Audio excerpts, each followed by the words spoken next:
Hey, happy Tuesday, everybody. You're watching Splash Pages. My name's Leo. I'm the monkey behind the keyboard here. We have an awesome show scheduled for you. As always, we're going to be talking about everything in the comic world that's going on right now, comic news. We're going to cover some awesome toys this week. Who knows what else we'll talk about? You never know. Excelsior!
Everyone thinks because you're a zombie, you don't know good coffee. Well, they're wrong. There's only one brew that gets my seal of approval. Deadly Grounds coffee is my guilty pleasure. The aroma is so intoxicating. It brings all of my neighbors out of the woodwork. Deadly Grounds coffee. Coffee to die for, and zombie approved. It's good to get a little deadly. Use the front door! Oh, they're so disgusting. Good evening. Hey, it's your man. It's Tuesday night. Velvet J, right here. The Throwback King here on Tuesday because it's 8 o'clock and I'm dancing around because it's time to rock. Dear God. Yeah. Mr. Drew. Yeah, how can I follow that up? Hi, I'm Drew. I'm tired. We got a great show. Move on. And peanut butter do you jelly? I'm going to sandwich you between Jar Jar. Oh my God. We're here. We're ready. It's Superman Tuesday night. Ba, ba, ba, ba, ba. Is that a Superman sweater? It is. It's an ugly Christmas sweater being worn well after Christmas. You got to tell Brandon where to get one of those. I feel like that's something he would wear. Oh, let me think. I don't even remember where I got it from, to tell you the truth. I'm sure if I go and he's back. looking very aerodynamic. He looks like he's got a fresh cut. Yeah. Did the snowblower like do a I quick ran right into it. I went into the place and I was like, all right, I'm no good when I go to get a haircut. They actually have everything written down for me at the place. So like I don't have to talk because we all know how we all are. And I go in and for some reason she couldn't find my stuff. And I'm like, well, I know the sides are like a 2 for the clipper. I'm like, the top I want kind of like, I don't know, 3/4 of an inch, inch and a half, somewhere around there. She's like, well, the number 6 is 3/4 of an inch. I was like, okay. Oh, That's a 6? that's a 6. Yeah, it looks like she scalped you. Yeah, That's it lower felt than like a 6 because He's looking very aerodynamic. That's all I'm saying. Yeah, he looks very she hit me futuristic. hard. He's like one of those future Supermen that we saw. that has to be like a 2 or a 3. Dude, I'm telling you, I was just like, I looked at her, I was just like, are you sure you changed the head? Yeah. Oh, that reminds me, Jeremy, because of your height and everything, I have an ideal costume suggestion for Halloween 2023 for you and your lady, Dr. Honeydew and Beaker. Oh my God, that would be so cool. You know, because That I'm is just not a imagining. bad idea. I'm just imagining you at exactly just you at a con and her and just beep, beep, beep, beep, beep. Oh, okay, Beaker, that sounds like a great idea. Jeremy, will you be wearing that sweater this weekend? I was just your big thinking I might event. do that at GamerCon at Mohegan Sun this weekend, Saturday the 18th and Sunday the 19th, where Bill Hader has sadly had to pass because he is sick, but now we have the voice of Arthur Morgan going. Oh, no way. Yes, That's which awesome. I can't remember his name, so he's going to be the voice of Arthur Morgan. Cool. But also Kyle Hebert is going to be there. Caitlin Glass is going to be there. Marta Svatek is going to be there. I'm going to be there.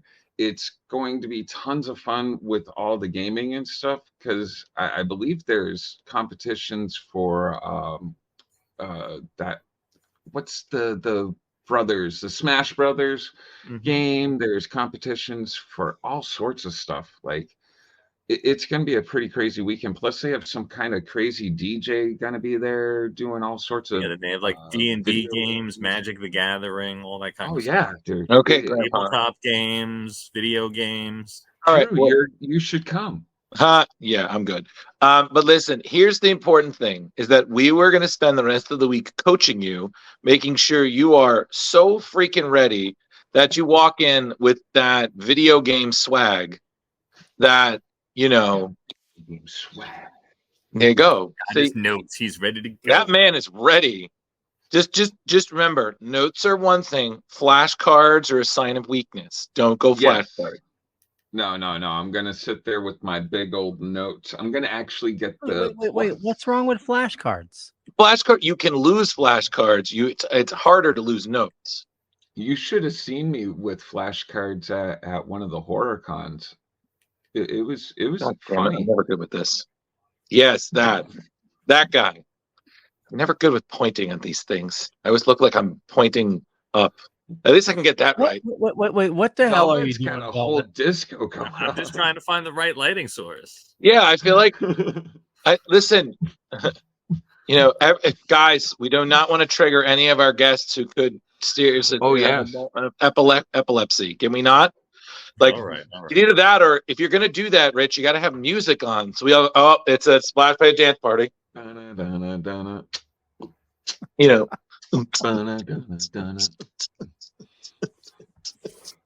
guys think we could do a whole barbershop quartet?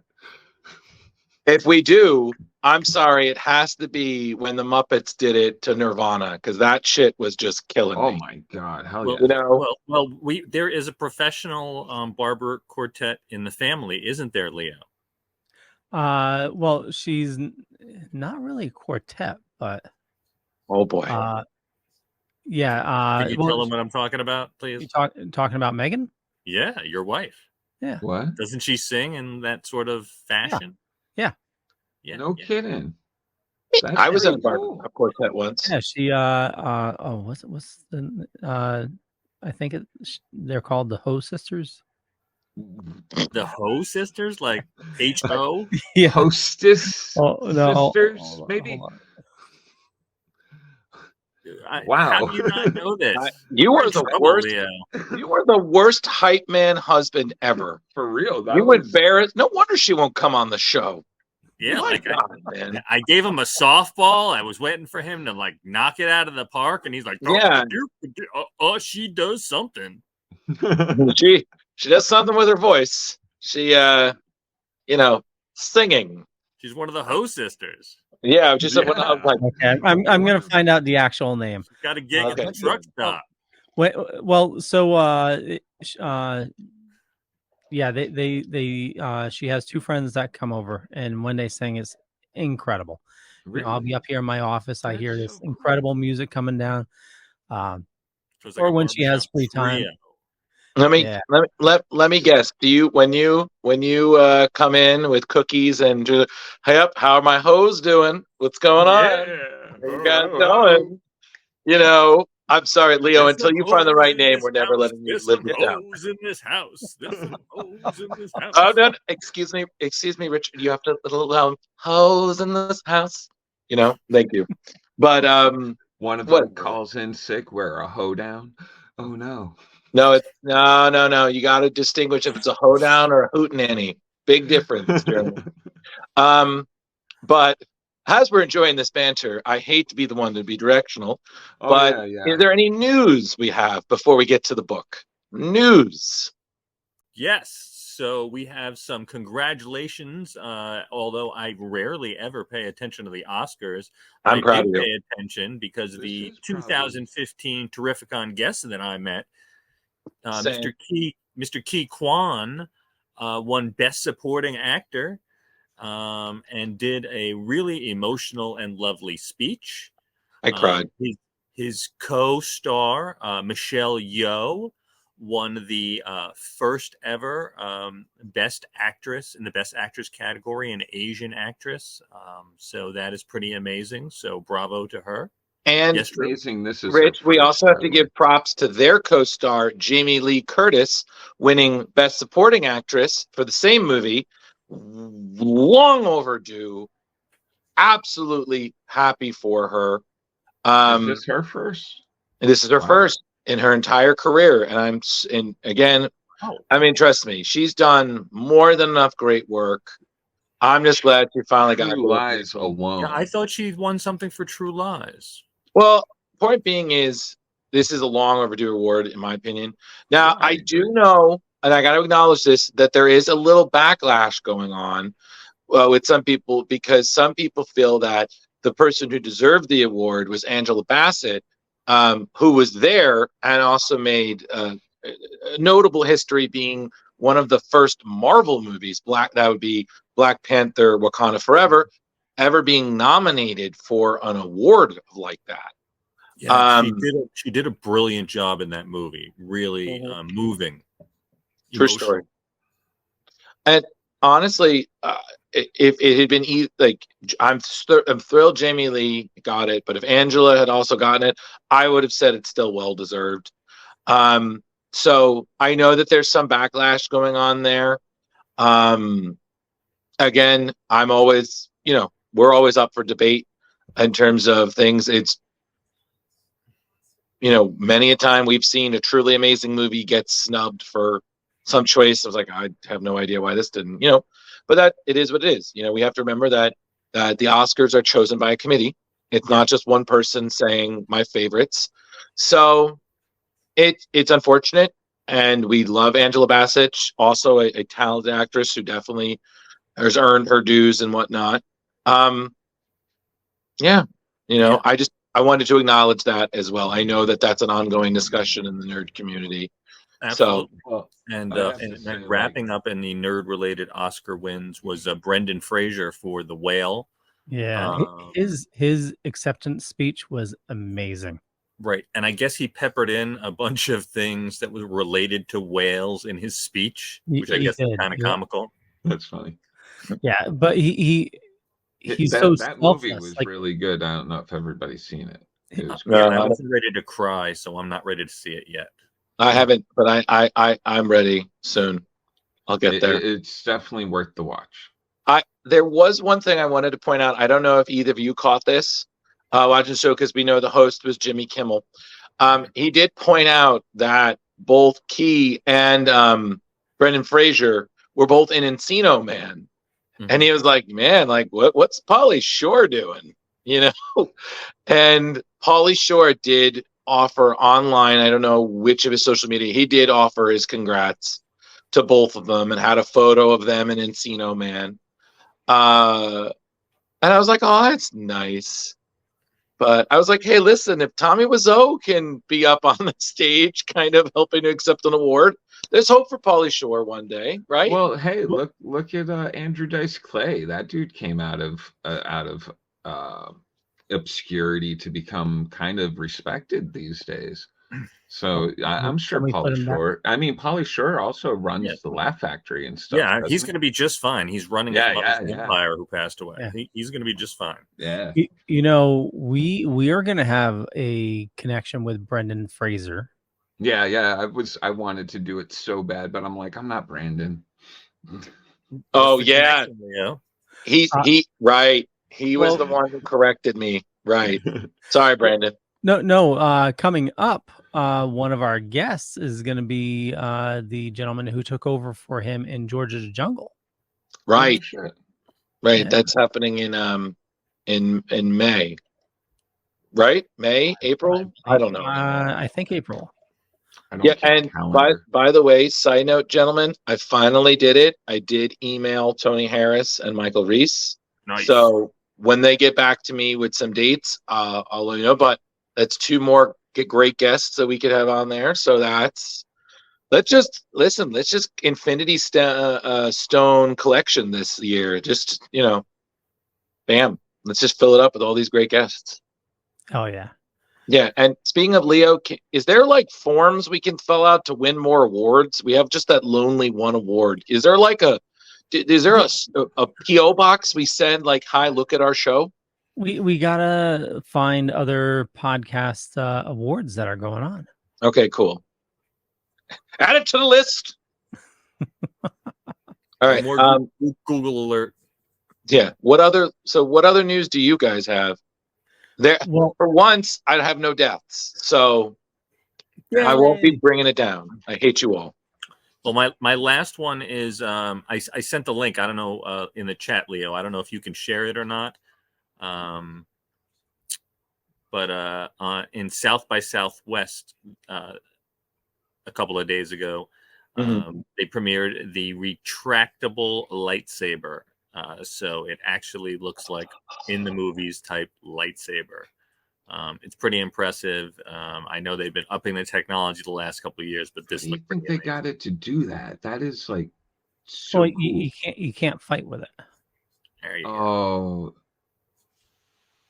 I don't care. You can swing it around though, right? At least you don't hit anything. What this means. So this, I saw a video of this at what is it? What's the Star Wars in Disney? D3? Galaxy's Edge. Yeah. D23. Oh. Yeah, so it was Rey doing a scene, a Rey lookalike, and you could see like she had one of those, and like she went behind something, and you could tell like she switched out that one with a fighting one. But yeah, it's that's really cool. Oh yeah. I don't know what it costs, but it's pretty cool. It's like, yeah, Rich, I can tell you how much it costs. Not in our lifetime. Yeah, I remember when the glass ones came out. I was super stoked to see them. I was just like, oh my god! But it was like, and those were like $300 to $500, right? Were they? I thought it was around 2, but maybe it was more like 3. But you guys know what this means, right? We are getting closer to energy-related weapons, which means ray guns, blasters, and if we're just working on some energy level shit, that means my beloved proton packs should be on the list somewhere. So this is exciting. If we're getting a ray gun, what about an Egon gun? You know what, Leo? Leo, that was so good. Leo, I've told you. That's the second time the button didn't work tonight, Leo. What's going on with the button? The button worked. I didn't hear it. I didn't hear it either. There we go. There we go. Yeah. This is just some good. Let the heat flow through you, Leo Pond. That's all my news. What do you got, Leo? So we have a new Lex Luthor. Entertainment Weekly released the first picture of Michael Cudlitz as Lex Luthor in the new Superman and Lois show. Nice. Yeah, that's That's gonna be exciting. probably one of the scariest Lex Luthors we've had. Yeah, that's the most Yeah. metal Lex Luthor I've ever seen. Look at that. He looks like an older version of Matthew McConaughey's character in Reign of Fire. He looked like he could headbutt your ass. Yeah. Reign of Fire was a dope movie, by the way. I was thinking about that the other day where they were telling the story of Star Wars. There you go. But So this is going to be the second Lex Luthor in Superman and Lois. We had a fake Lex Luthor already. Oh, no kidding. Well, remember when Superman showed up in Supergirl? They had a stand-in fake one too. So this is just par for the course. Supergirl had a Lex Luthor. It was from 3.5 Men, 2.5 Men. Oh, Ducky. No, Don Cryer. No, I know, but what I'm saying is when Supergirl premiered on NBC, they had some scenes where Superman was referenced, but of course they still couldn't use him, so they just like showed like unconscious Superman, someone like kicking his boots, and I'm just like, oh yes, because nobody else can wear red boots and blue spandex. Yeah, thanks. Whatever. But I still stick to what I said, and I said this to Jeremy and Rich while you were out of the room temporarily, oh monkey behind the keyboard, that I still stick that Bryan Cranston would have made a fantastic Lex Luthor.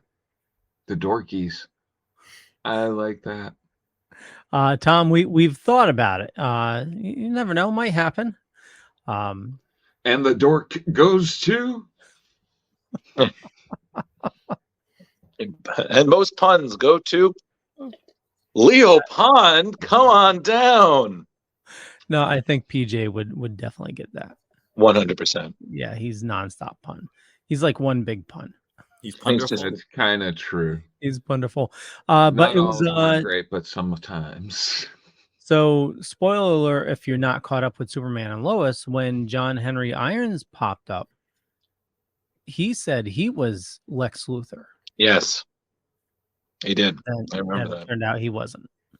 Oh, so that's an interesting storyline. What did that? Well, I'll ask he came from an alternate universe. Oh, okay, I got you. And he where Superman went bad and like killed everybody. Injustice. He's part of the Injustice. Basically. Kind of, yeah. Speaking of comics news, I don't know if you guys, I believe we talked about this. The Road to Injustice has started. Yeah. So I mean, I got to be honest. I was talking about this with one of my associates who works in a comic book shop near me, and we were talking about it, and it's just like such a cool idea. I mean, especially that the end point is Injustice Superman versus Ultraman. I'm like, wow, what a fight that's going to be. Did you read last week's episode? Or issue? Yeah. Okay. The John Kent issue? I haven't read it yet. Oh, it's good. And speaking of, I actually have some comic news, something that came to me that I actually think is really worth noting. So DC has announced their plans for 2023's Pride this year. And yes, they have some covers and whatnot, and 2 or 3 related Pride books, but they've even got some hardcover books coming out celebrating DC's LGBTQ history. And honestly, I think it's definitely worth sharing. So I'll devote just a few minutes to this. So one of them, the official book will be DC Pride 2023. It's a 104-page special edition sharing several characters. So you got Harley, Poison Ivy, Crush, who I believe is Lobo's daughter, John Kent, John Constantine, Tim Drake, Connor Hawke, Circuit Breaker, who I believe is one of the Flashes. There's so many to keep track of. Some really interesting stories going there. Question, Drew. I'm sorry, I have to interrupt. Go for it. Who had a child with Lobo? No idea. Yeah, I don't know who the mom is. I No, don't even no know idea. if they need mothers in. Okay, because that does not sound like fun sex. No, it does not. No, it does not. Another book will be DC Pride I'm glad 2023. we're all together on that. None of us want to have sex with Lobo. No, God, no. That's a pastiche that I do not want to cross. What if it was Jason Momoa?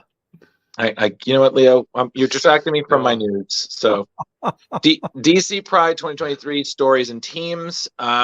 This comic actually is definitely worth noting because it's going to feature a story about Dreamer, which is written by Nicole Maines, who portrayed the character, herself being a transgender actress, and I believe the same thing for her character on Supergirl.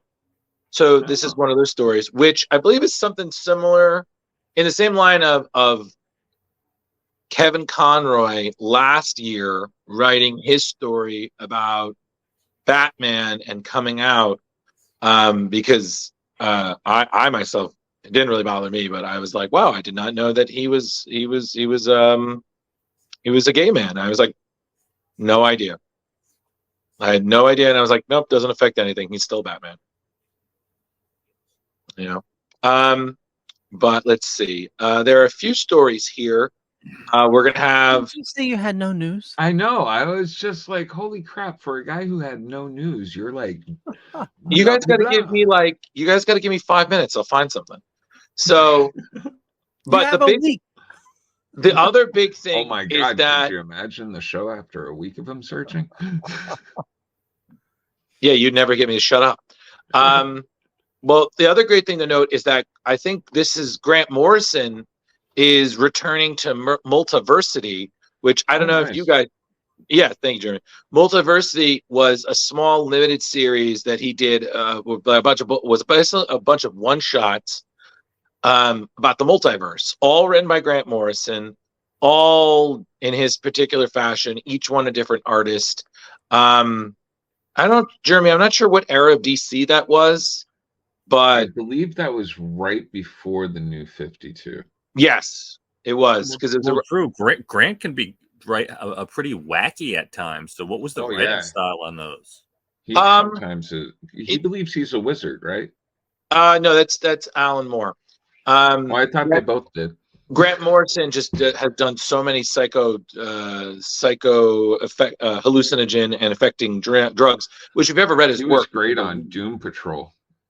Yeah, Jeremy, I'm just going to say here, and side note, if you really want a real trip, read Morrison's Doom Patrol. It's the one book that I actually think was too weird for me to finish.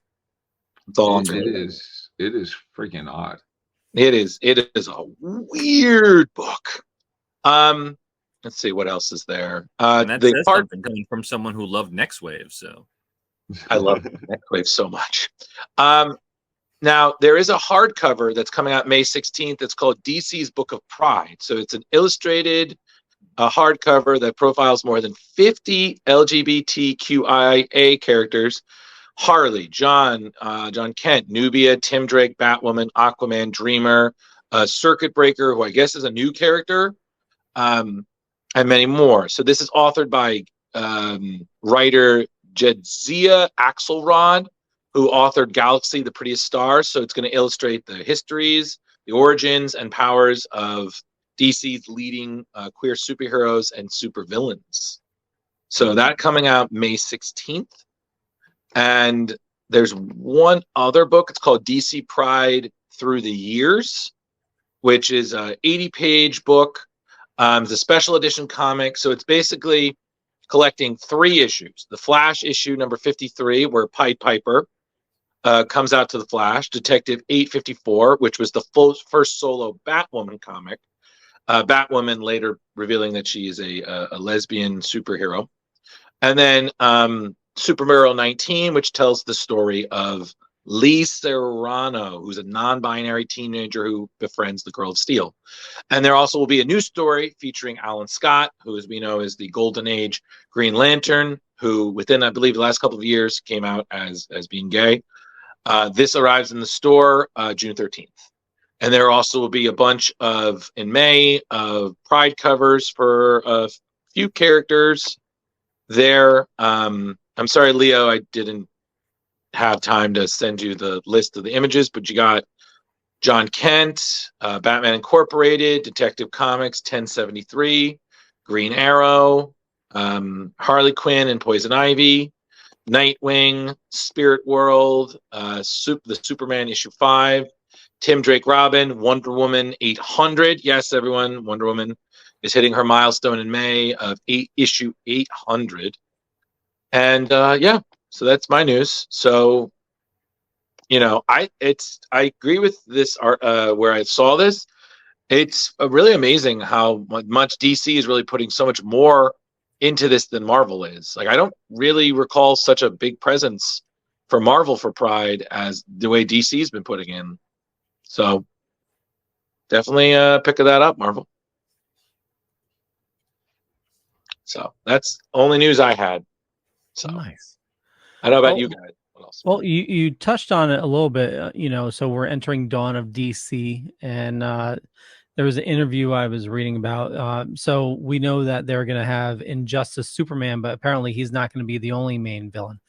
But if you read last week's John Kent issue, just beginning, you know, I don't want to spoil the whole thing, but obviously they're bringing in Injustice Superman. Apparently he can travel the multiverse.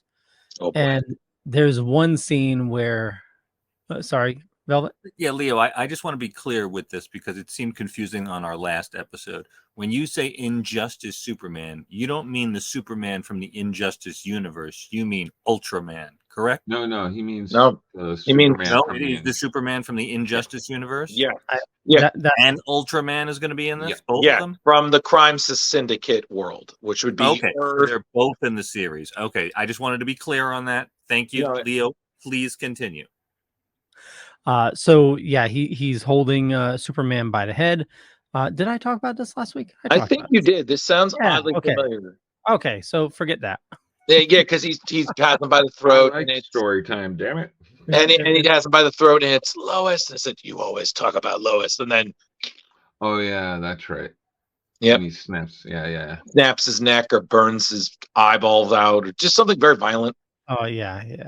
It's very injustice-y, you know. Oh. Yes. So toy. Yeah, McFarlane is. They have new Batman 66 toys coming out. Wow. I wonder what's his name. I might pick that King Tut up just for we all know this for Joe player that he that would be really cool present for him. Is that the Batmansion? Light up. Yeah. Yep. They have the whole like villains like sets and everything. It's crazy. Yeah, the villain set as well. Yeah, so there's the red phone.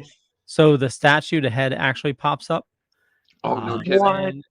You need to actually do it, but the actual bookcase will slide over to reveal the back. That's super cool. And they have the Batcave. Yeah, a Batcave is an earlier phase. Okay. Or release.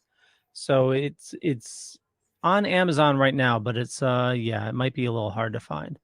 Oh, Target has a ton of them. Yeah, so at Target? Yeah. Yeah, a bunch of these are Target only releases. Wow. Do you know of the area like they have the adult collector toys? Yeah. That's where you find this stuff. Okay. Farland's like, I'm going for the mass market.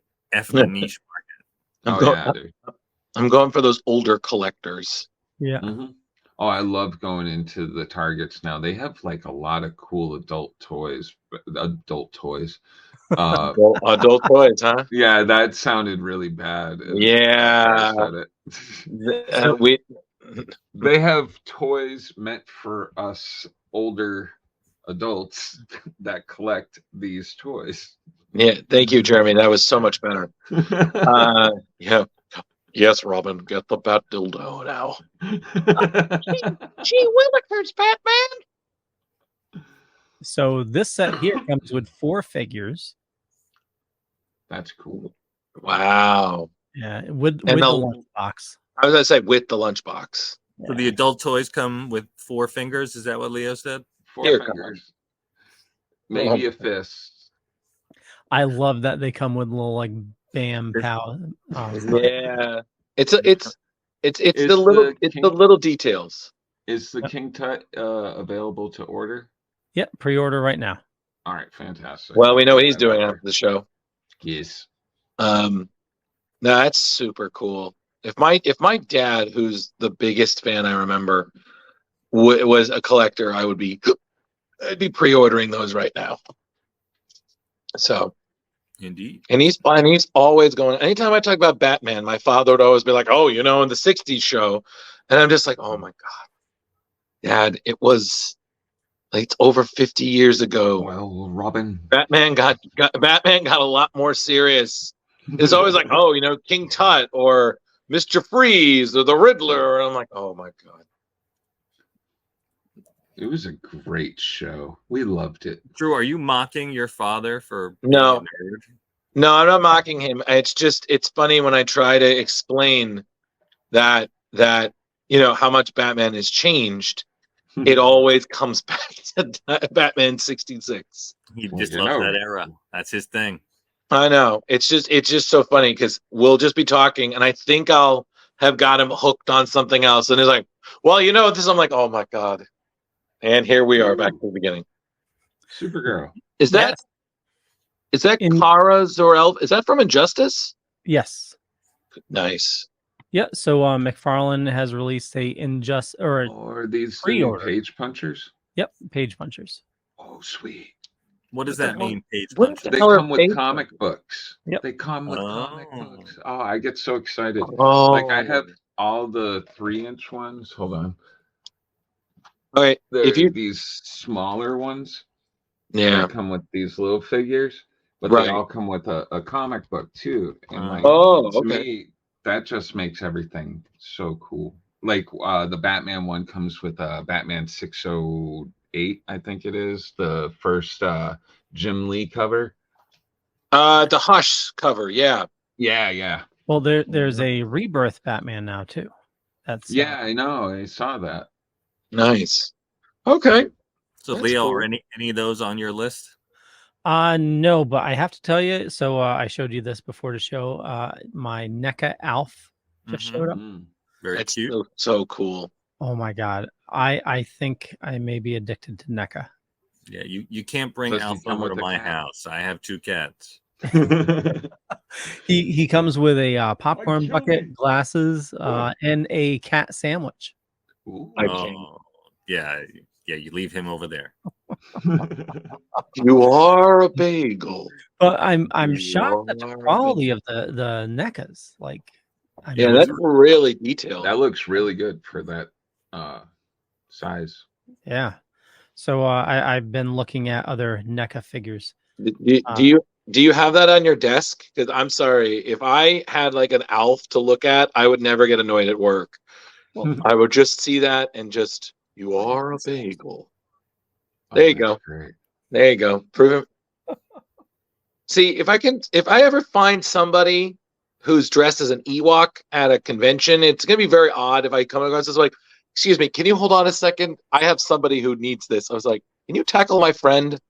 I feel like it'd be really funny to say, I got attacked by an Ewok. I'm like, were you drunk? And thank you, Leo, because of you, I've been able to rewatch the Star Wars Ewok movies, and by God, that was an interesting time in Star Wars. Oh, I still like those. Those are no, like they're my great. childhood dreams, or not dreams, but like it was just so good. It was like a little kid could be part of the Star Wars universe. Mm-hmm. I don't know. Jeremy, you were one of those people who used a yardstick to pretending it was a lightsaber, weren't you? I used everything as a lightsaber. The roll from the wrapping paper, friggin' anything that stood out this long and could hold. Yeah. And J-Bo chiming in because, of course, we're talking about toys, and he's upset he's not involved. J-Bo, you have an open invitation whenever you want to come on. If there's comic news like J-Bo, today. I saw some of those D&D figures, and I wanted to grab them, but God, they're way too expensive for what they are. Some of them been falling apart. Yeah, Oh, he returned all the dice. He gave a poor site review on that and returned them right away. Yeah. Those dice that turned into figures. Oh, They that look reminds so me. cool, and I was just like, they're asking way too much for those. Yeah. And that reminds me, J-Bo came back. We was at a con recently. He came back with a new toy. He came back. What was it? Was it Layla Oh, from yeah. Lola Yeah. from Obi-Wan? Mm-hmm. I was Yeah, like, I didn't even know they made that. Oh my God. Man, when this guy does not like something, he is just gonna burn it down. So Garbage. Do not buy. I'm getting a little concerned about the state of comics. What do you mean? Well, it seems like we're getting a lot of items being rehashed. A lot of reprints are coming out lately. Seems Okay. every week there's a special reprint. It looks like this is coming out this week. Batman 350 or 3 Is that something the came out. is that the recently. first appearance of Wolverine and fighting the Hulk? No, isn't that Hulk 181? Oh yeah, that is Hulk 181. Thank you, Jeremy. No, No, nope. it's just a famous. No. That's Yeah, not no, Hulk this is a 181. McFarlane cover. Right. But they recreated a McFarlane cover for Hulk number 13, which I believe is out this week. Okay. Oh, it's just an homage cover? Yeah. It's not the they do that all the time. Yeah. Yeah. Like they'll have a whole like Neil Adams month and they'll do a ton of homage covers for him. I love it actually. Sometimes they come out really cool. I mean, There's I think been a both Marvel and DC, they try to appeal to the collectors, and then of course they try to also appeal to the rubes. And some of the collectors sometimes will get rubed out, and there's a little cross pollination there, but that's all part of business. okay. I'm telling you, if they were putting out 30 covers for the He-Man books right now, I'd be buying every single one. Well, they only put out 3. Well, Like, listen, sorry, take it, guys. Jeremy. Take it from Leo. Impulse control on how many covers you buy is probably a good thing. Mm-hmm. It's He-Man. I'll buy it all. Yeah, we know. Bring me the He-Man. But no, Leo, the thing I'm concerned at is I feel comics are not worth as much now. And you know why? I got a theory about that. They cost so much more. That too. Yeah. But like, I'll explain why. So I went to my local comic shop, right? And I found, what was it? All 4 issues of Cosmic Odyssey. And that was and I think I've told you guys about this. It's that Jim Starlin, Mike Mignola DC event. It was 4 issues, whatnot. I got them overall $20. And that's about 5 an issue, right? And the issue when it was sold was like $3.50. So I'm like, okay, this is actually a really good deal. This is good quality, everything like that. And I'm reading it, and I'm like, man, this it's just so good. But I'm just thinking about it, like, wow, like that's such a good deal. These books are still in great quality and everything. But I'm thinking about how many issue 1s do I own?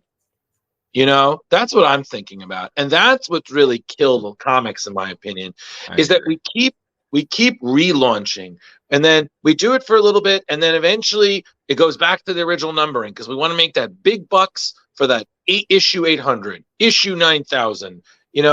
That's the problem. And then we go back to a number 1. So those people who can't understand that issue 800, even though we're starting a new story arc, can be a great jumping on point. Right. Well, Drew, essentially that was the reason that I stopped collecting new comics, because I think it was both DC and Marvel within a year had rebooted. It was around like 1 or 2 reboots after New 52, and then Marvel did the same thing. And I was like, I'm good. You guys are killing me. I'm just going to go back and read all the storylines that I've never read and enjoy all the good old storylines, which now we do on this show. So, yay me, saving money. There are so many good old storylines too that we haven't touched, which I would never even have realized if not for you guys. Well, yeah. but that's the thing, Rich, and I totally agree with you. I mean, when I look back at how much money I was spending back in the day to compare to how much now, my God, am I being cost effective? Much to the chagrin of the comic book industry. I just honestly, and I was so against it in the past. Now I really do like reading books online. And like I said, if I really like a book, especially I hate to say like a book that we've reviewed, I'm going to go out and buy it. Like I'm most likely going to buy a copy of Batman Noel because I really enjoyed reading it. Thank you, Mr. Pond.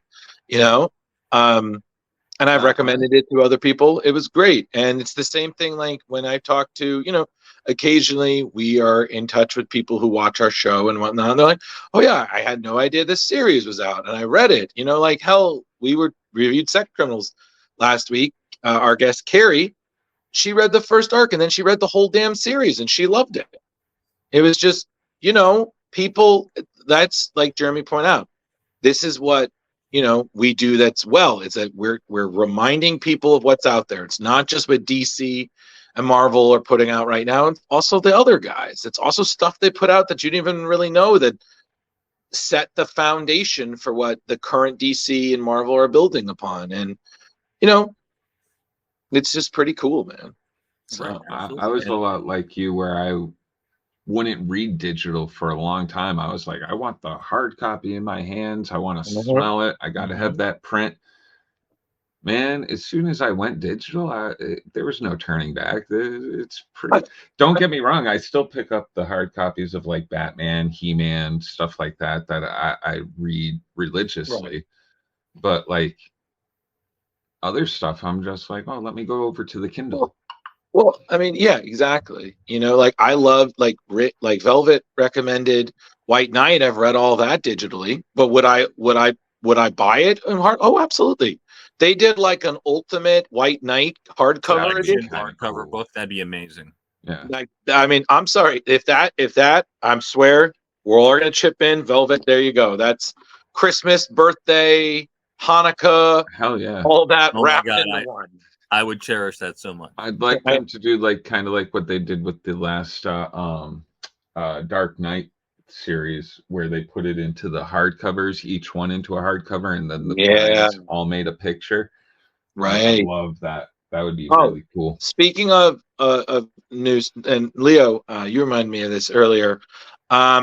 We are on the last episode of The Last of Us, and what a show! I'm so thrilled. Oh, it's finishing? The last episode came out recently, right, Leo? Fantastic. Yes, Sunday the finale came out. Yeah, and I'm all caught up. I just have to watch the last one. But my God, that is you've heard it from me. That is one of the best video game adaptations to live action I've ever watched. Right, and Pedro Pascal double banging it, because the first two episodes of Mandalorian have been pretty badass. Oh, it's been great. And Bo-Katan, woof, man, she is really showing her action. I wanted to wait to the last episode to start that. So please, no spoilers. Yeah, no spoilers. The last episode was very crazy, though. Crazy. Oh. I can't wait for the one that's about to come out tonight, but the last one was intense. I had the adrenaline running at the last like 10 minutes of the show. It was good. So just a heads up for people that may be confused while watching this, Jon Favreau has stated that Grogu was in training for 2 years with Luke. Oh, so the time has been about 2 years? He was in training for 2 years. All right. Okay. Thank you. That makes sense that his force powers are at what they are. J-Bo, it's either Grogu or Baby Yoda, or you could do Baby Yoda Grogu. Baby Yoda Grogu.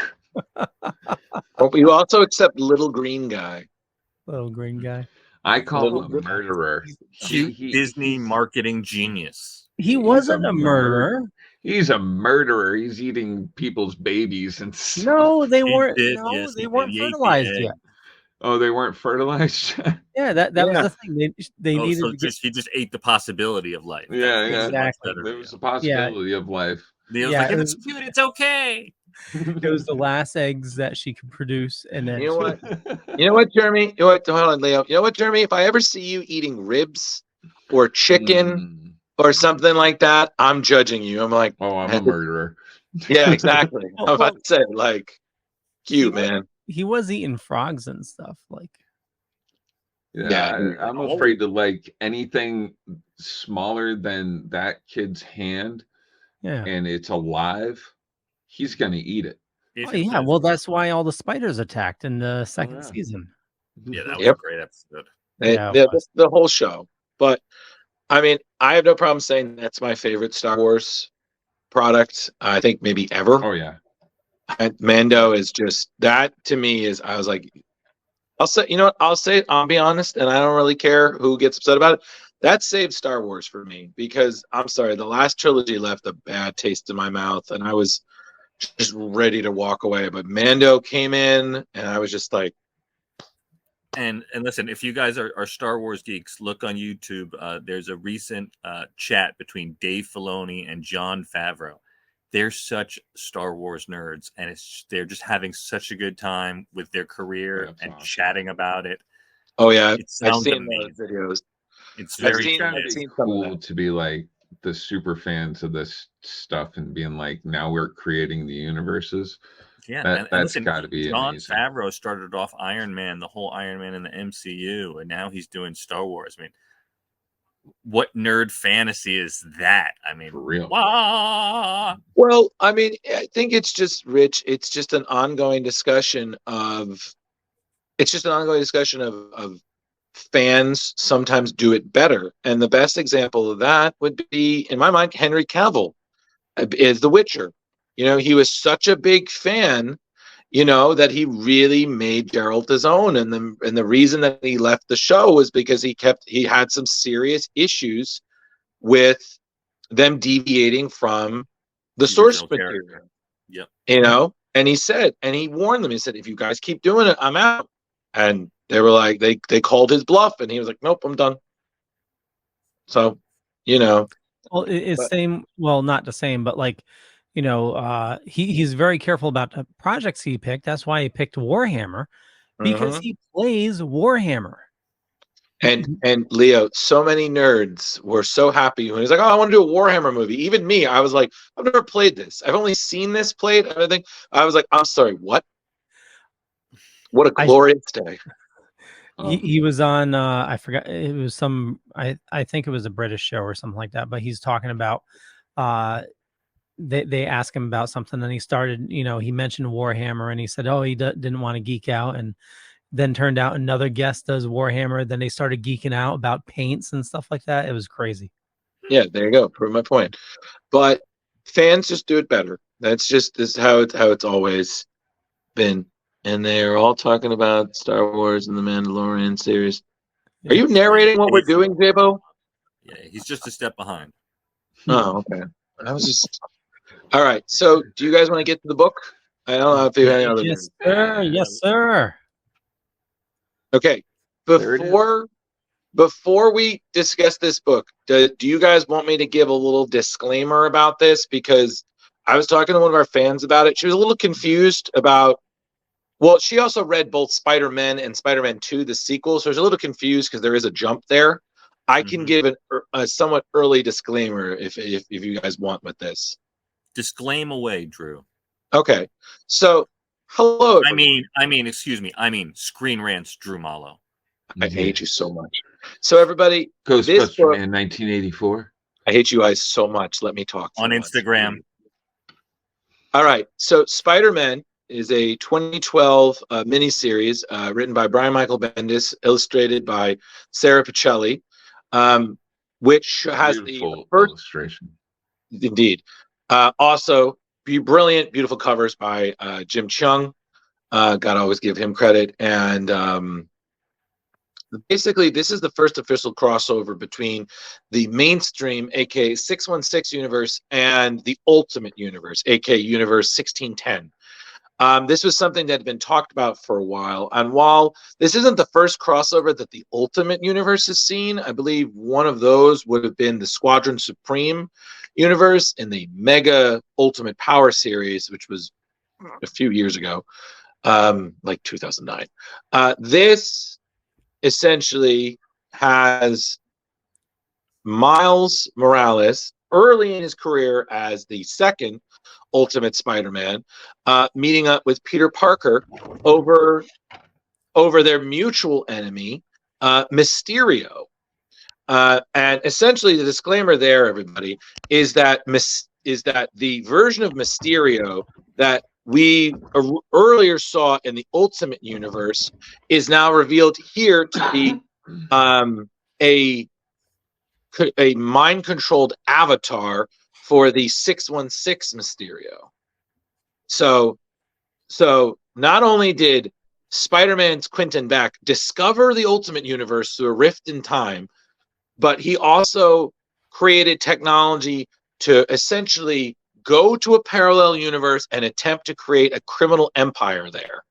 And this Mysterio got so powerful, he actually killed the Ultimate Universe's version of the Kingpin. So quite a formidable threat that the Ultimate Peter Parker faced a few times. This being the first time that, and this is also, by the way, Leo, if you could flip back just one page. This is one of my favorite scenes when Peter realizes who he is, and he's just like, "Oh God, no! I hate this guy." Like Bendis's dialogue. I mean, I'm a huge fan of Brian Michael Bendis's Ultimate era. This is one of my favorite stories that he did. The dialogue is just spot on. His humor for Peter, especially in Ultimate context, just fucking hilarious. Like this, I could literally hear. I don't know which voice, but I just hear this like, no, not this guy. I hate this guy. Like, and you know exactly who it is. You just see the dome head, like, oh fuck, Mysterio. So that's a disclaimer, everybody. There's really no point in time where this happens. But like I said, it is early in Miles Morales' career as seen in the series because he does not have his web shooters yet. That's something he's later given in his own series. Which was very well, they kept making mention to it. So for a lot of foreshadowing. Indeed. So I'm going to take a back seat. I would love to hear you guys, your thoughts about this, since I own this. I've met Bendis. I've met Sarah Shelley. I have the whole series signed by them. And Jim Cheung, which I don't think surprises any of you. So I'm going to take a back seat. I want to hear your thoughts and go. Wow. Drew, I'll set it if you don't mind. Please. Or boys, if you don't mind. I thought the most interesting aspect of this storyline was the way Peter, our Peter 616, the way he's affected by going into an alternate universe. He knows things are wrong. He feels it's off, and he has to explore it. And even when he's told by different people, because number one, Mysterio is the bad guy in this, and Mysterio is known for causing illusions and confusion in one's mind, to the reality of what he's actually faced with. Now, I know Brian Michael Bendis is both loved and hated depending on what he's writing. But this was truly brilliant from that aspect. From an emotional standpoint, from a storyline aspect, and how he wraps the whole thing up in 5 issues, which honestly they could have stretched to 7 or 8, was nothing short of brilliant. So that is my first and most powerful aspect or realization of this story. Jeremy, what did you think? I totally agree with Rich. It was condensed. Some of the parts I felt were a little rushed, and I think they could have stretched this out another 2 to 3 issues, especially the different emotional stop areas. Leo, stop. That is amazing artwork right there. This, like, I love when artists use splash pages. But my God, what a beautiful image. And not only that, that's a perfect amalgamation of both Miles and Peter's reality. I mean, just looking at that, you've got Omega Red, you've got the that's the Scorpion, that's the Prowler, you've got Electro, the Lizard, Hammerhead, Doc Ock, Carnage, and Venom. And it's just this great mix of both the Ultimate heroes and the mainstream heroes. But again, Sarah Pacelli, Italian artist, she is just stupendous. And my God, she just did such good work here. Like, beautiful. Just real quick, Carrie says, I really enjoyed this read. And Carrie, thank you for reading along. We absolutely love it. So all of the Peter banter is fun. The only problem I had with it was that it should have either skipped out on the Aunt May, Gwen, and MJ altogether, like just peeking at them but not talking to them, or been giving a bit more attention. It felt a bit forced, like something they felt they were needed to be included but didn't really want to. It still rocked my world when we got there. Well, yeah, so Jeremy, was that everything you had to say? I'm sorry, I feel like I cut into your analysis. Oh, I have no idea. I had no direction. I was just blabbering. Okay, so go ahead. Leo, what did you think? Oh, you don't want to know what I thought. Yes, please. Oh, Yeah, we do. I want to know what you thought. I fucking loved it. Okay. I read the whole thing in one sitting. This is what I miss from Spider-Man. Like, I get so lost in, we were talking about earlier, Spider-Man being rebooted every 5 issues or whatever. And, Spider-Man not being Spider-Man. Oh, he's Doc Ock now for some reason. Or there's clones. It's not Spider-Man at all. It's like, I want a fucking awesome Spider-Man story where we're getting him, like, poking fun at his the people that he's fighting, and just good-natured Spider-Man. And we got that in this. Like, I love the dialogue. I just the artwork is amazing. Just everything about this I absolutely loved. And in reading this, seeing where into the Spider-Verse they picked a couple things to pull into. I thought that was friggin' awesome. Yeah, this was my first time reading anything much from the Ultimate Universe. And right, Jeremy, I was supposed to get through that list. Fuck. This introduction is really good, though. Like, this was really cool. I was supposed to give you that list because when we covered Ultimate Hulk versus Wolverine, right? I totally forgot about that. I got you on. Damn you, Drew. Now, I gotta say, nobody ruin it for me. I'm sorry. I need to go back and find out how Peter Parker originally passed. Yeah, we will. But we won't. I trust me, it's heartbreaking. Rich, what were you saying? Well, actually, Leo just got to it. I found it really interesting that Ultimate Tony Stark was baffled by the technology of our, the 616 reality. We don't really see that too often. And I also thought it was interesting that our 616 Peter Parker mentions that his Tony Stark doesn't drink, and he's like, oh, I like him better already. Oh yeah. Yeah, that was a nice little jab because that was one of the big differences when the Ultimate Universe came on, is that Tony is still an alcoholic, genius, trillionaire. They definitely alluded to that. I thought that was pretty funny. I think also was really amusing is that if you've ever read a lot of the Ultimate Universe, Captain America is very much a big part of that world, and we didn't really see him in this book. It was really like the Ultimates were essentially Thor, Hawkeye. Even when they brought on other heroes, there was no Cap. Yeah, it was. Yeah. So I feel like this Tony is still a genius in certain ways, Rich, but I feel like he's not 616 level. You know what I mean? Right. You get the idea that he's a bit younger.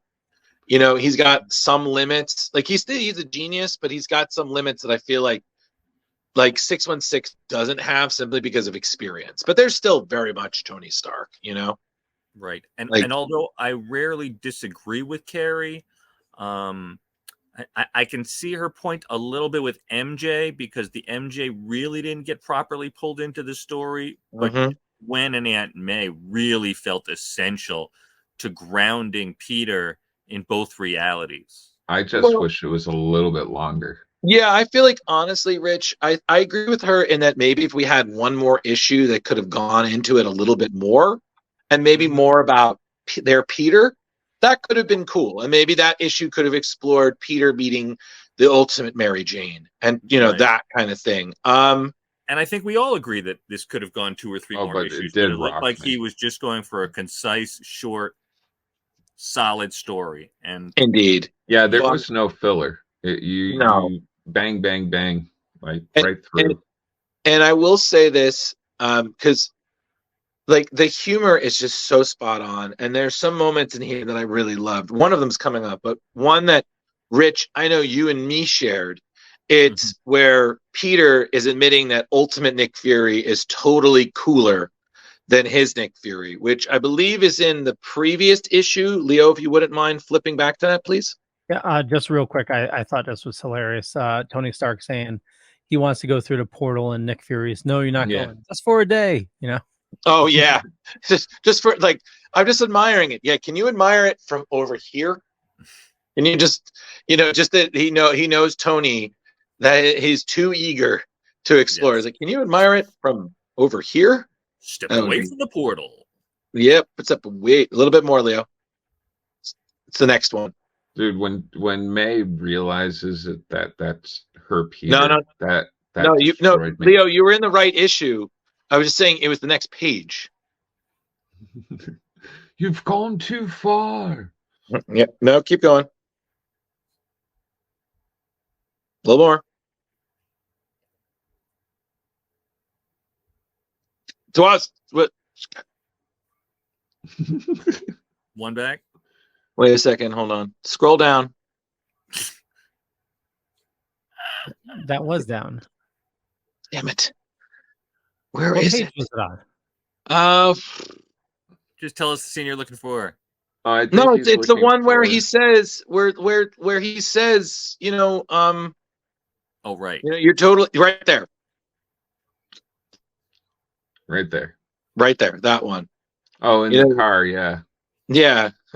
You're totally cooler than the Nick Fury I knew. How is he? Well, he's white. And then Nick Fury's like, sorry to hear that. I was like, I can't. It's such a small moment, but it's so fucking funny.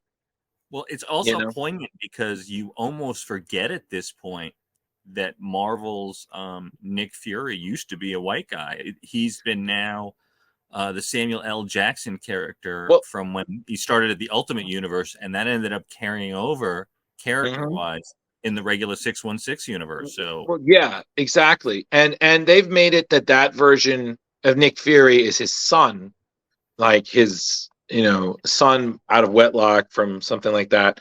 So he's the one who's running Shield. So our Nick Fury, the one that we've known for years, eye patch, Mr. Fantastic hair, can't trust him for shit. Still there, but his son is really running the show more because they're going with a familiar thing. You think they'll ever do the David Hasselhoff variant in the MCU? Boy, if they do, I'll die. That would be hilarious. in the multiverse, why not? Oh yeah. Okay, so They just, I don't know if you saw it, but they brought him into the Goldbergs. Oh, did they? oh my God, did they? They didn't de-age him or anything. He like as old as he is now, but he's playing himself like from the 80s. It was hilarious. That's funny. Hasselhoff? Hasselhoff, yeah.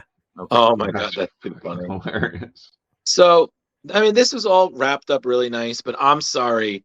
Peter's advice to Miles is just one of the this. Oh my God. Like I every time I reread it, it still makes me laugh. Like, Yeah, the last panel. No, listen, this is the most important thing I can possibly tell you about being Spider-Man. This is as true as it gets. If you ever see, and it blanks out right there. That's Love it. yeah, for me, I loved what was it? No clones. Yep. If you ever loan money to someone named Wolverine or Mockingbird, you're never going to see it again. There's a lot of good ones in there. Yeah, there's this, and I like how Miles is like, he's just like, should I be writing this down? Yeah. And this was so good. I finished this at almost 11 o'clock at night, and I was like, all right, I'm going to jump into Spider-Man 2.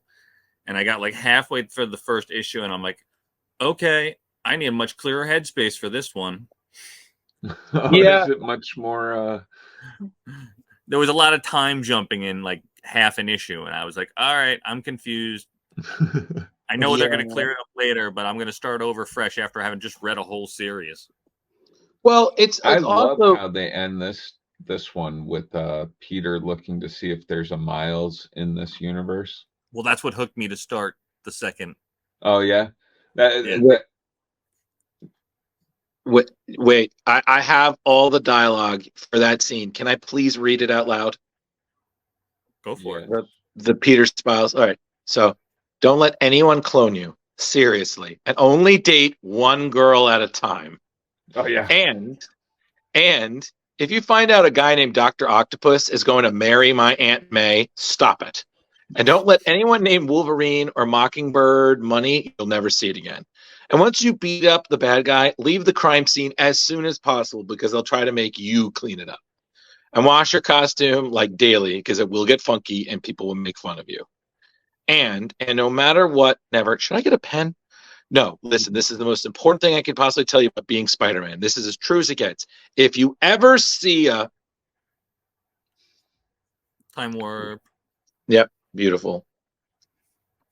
And then on top of it, what I thoroughly enjoy is that at that time, Mysterio, that this is why Mysterio, you didn't see Mysterio at that time. He was jailed in the Ultimate Universe. So I'm like, what a reasonable reason for why you don't see Mysterio for a while. He's not there. Right. You know? Just again, so beautifully well thought out. Like the whole series is just gorgeous. So, you know, when they did the sequel, I was still sold, and they did take it in a bit of a different direction, but it's still great. You know? But Is it still Bendis? it's still Bendis, it's still Pacelli. I think it was Pacelli. It might have been Pacelli or Marquez, either one. They were two of Bendis's frequent collaborators back in the Ultimate era. So, but love What the year book. is this, Drew? It's 2012. 2012. Okay. Wow, that's a Hair decade. over a decade. We're Yep. old. Yeah, and you know, it's really interesting. I remember when this came out because the Ultimate Universe, I was reading Miles stuff, and to have this crossover was a pretty exciting premise at that point. Well, and Bendis delivered. He did. And you know what, Rich? Like, it's funny because at one point they were talking about a crossover between the Ultimate and the Marvel would be some sort of sign that Marvel had run out of ideas. Like it was looked at like this bad thing.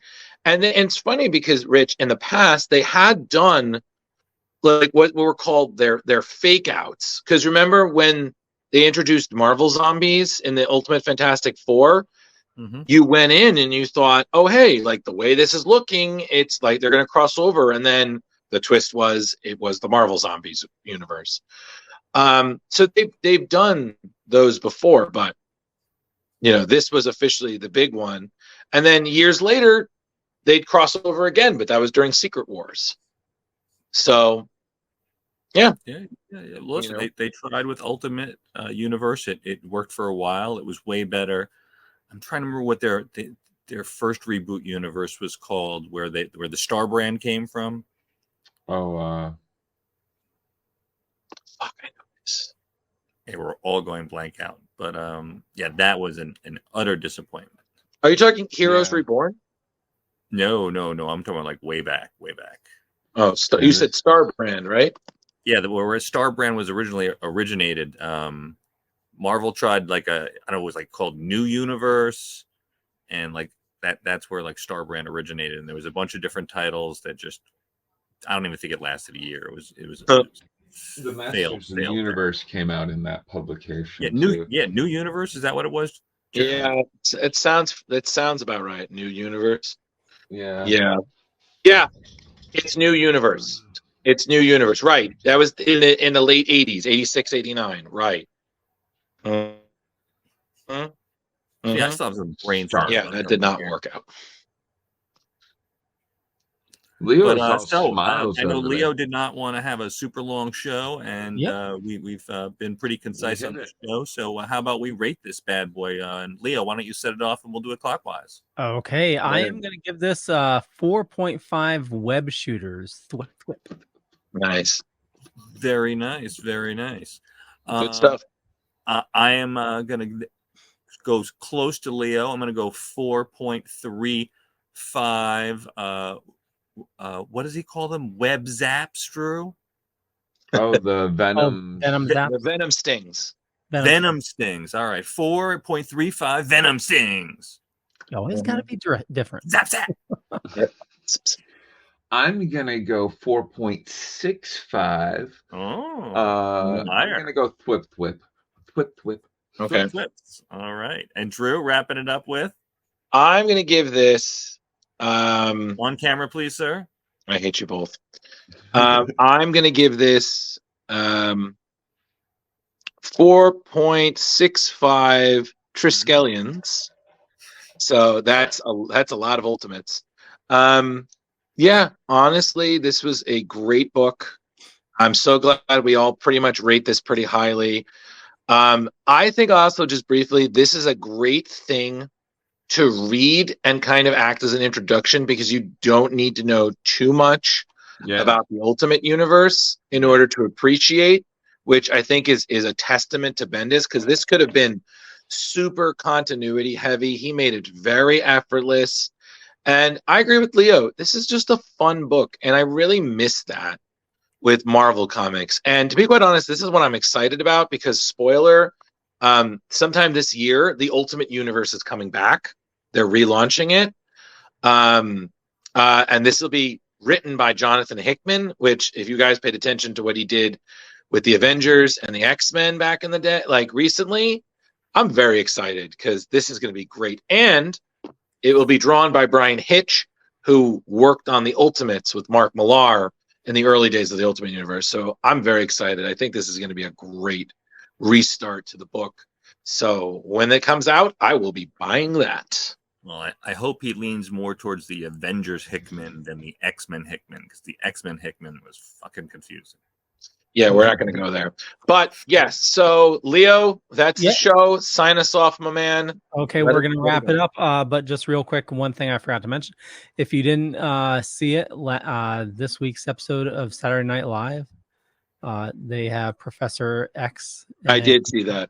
Oh my God. And he's a total like dick to the people. Yeah, it's hilarious. He's always yelling. Yeah. Well, I want to thank everybody for watching this fine evening. For me, just Google Leo Pond. You'll find a bunch of stuff. Could be true, could be not. I'm not going to say which is which. But, you know, I run a Dorkening podcast network. We got a ton of shows on the network. There's a lot of awesome people doing a lot of awesome stuff, like these great gentlemen here for Splash Pages. And I do a couple other shows during the week. I do the Dork Night, Comics Paradox, and also Still Token with those guys over there. And the Weekend, it's not Weekend Geek. What are we calling it? Midweek Geeks. Midweek Geeks. Midweek Geeks. Yeah, so a lot of great stuff. And we will kick it off with Jar Jar. Hey, come see me Saturday and Sunday over at Connecticut GamerCon at Mohegan Sun, where I'll be hanging with Kyle Abear. And sorry, David Hayter had to cancel. Caitlin Glass is going to be there, and Marta Svatek, and Roger Clark, the voice of Arthur Morgan from Red Dead Redemption 2, will be there. And also, if you want to buy, sell, trade, or just hang out with your comic books and stuff, come check me out on Facebook at Comic Book Lovers Buy, Sell, Trade, and Auction. It's a good time. 20,000 other people there hanging out, buying, selling, trading. Over to you, Drew. It's me, Mario. No, but I'm not Drew Mario. Hi, everybody. When I'm not here every Tuesday, I'm doing things. I'm busy. I don't know. I don't really think this part out too much, because this is at the end of the show and my brain is spent remembering all the facts, so these guys don't have to. But I'm on Facebook. I'm on Instagram, GhostbusterMan1984, as these idiots will say it one more time at least. I'm also a writer for Screen Rant, trying in vain to be one of the world's authorities on the Ultimate Universe and Ghostbuster comics in general. it's a work in progress. So I'm here, I'm there. Leave a message after the beep. Beep. Velvet, take us out. Hey, it's your man Velvet Joker, the Throwback King. And I don't know what to say tonight, but I'm having a great week. It's snowing out. We've all dealing with a storm, some with more than others.